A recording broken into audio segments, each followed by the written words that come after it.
রব্বুল আলামিন আপনার নাম রহিম, আপনার নাম রহমান, আপনার নাম গফফার, আপনার নাম সত্তার। রব্বুল আলামিন গুনার বোঝা মাথায় লইয়া আমি গুনাহগার সহ কত মানুষ আপনার দরবারে হাত তুলল। রব্বুল আলামিন এই জান্নাতের বাগান থেকে বান্দারা গুনাহ নিয়ে বাড়িতে যাবে কেমন না হয়ে যায়। আপনার একটা বান্দার জিন্দেগিতেও গুনাহ রাখবেন না, প্রত্যেকটা বান্দাকে গুনাহমুক্ত জিন্দেগি বানিয়ে দাও। আয় আল্লাহ, আমাদের সবাইকে রাসূলের গোলাম হিসেবে কবুল করে নাও, আমাদের সবাইকে রাসূলুল্লাহর খাদেম হিসেবে কবুল করে নাও।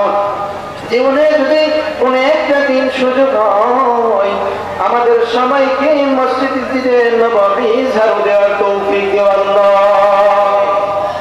আমি হব মদিনার শরবেলা ঝাড়ুদার, রওজার কিনারে কেটে যাবে দিন আমার।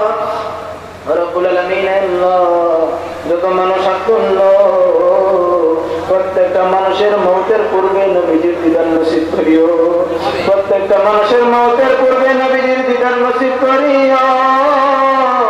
এই মাহফিলকে যারা টাকা দিয়ে পয়সা দিয়ে যারা সাহায্য করলো, প্রত্যেকটা মানুষকে ইমানদার বানিয়ে দাও। আয় আল্লাহ, দোয়া শেষে বারবার একটা কথা মনে করে যাই, মাবুদ দোয়া শেষে কিভাবে আপনার কাছ থেকে ফেরত যায়।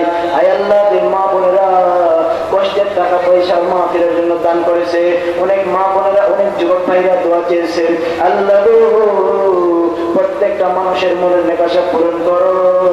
যত যুবকগুলো হাত তুলেছে প্রত্যেকটা যুবককে ইসলামের জন্য হযরত ওমরের মতন বীর সেনানী বানিয়ে দাও। রব্বুল আলামিন আল্লাহ, দোয়া শেষে আপনার কাছে যাওয়ার মতন কিছু নাই, পাওয়ার মতন কিছু নাই, তবে যেদিন মালাকুল মউত আজরাইল যেদিন আমাদের কাছে পাঠাইবে, সেদিন আমাদের এই নাপাক জবানে নবীজির ওই মধুর কালিমা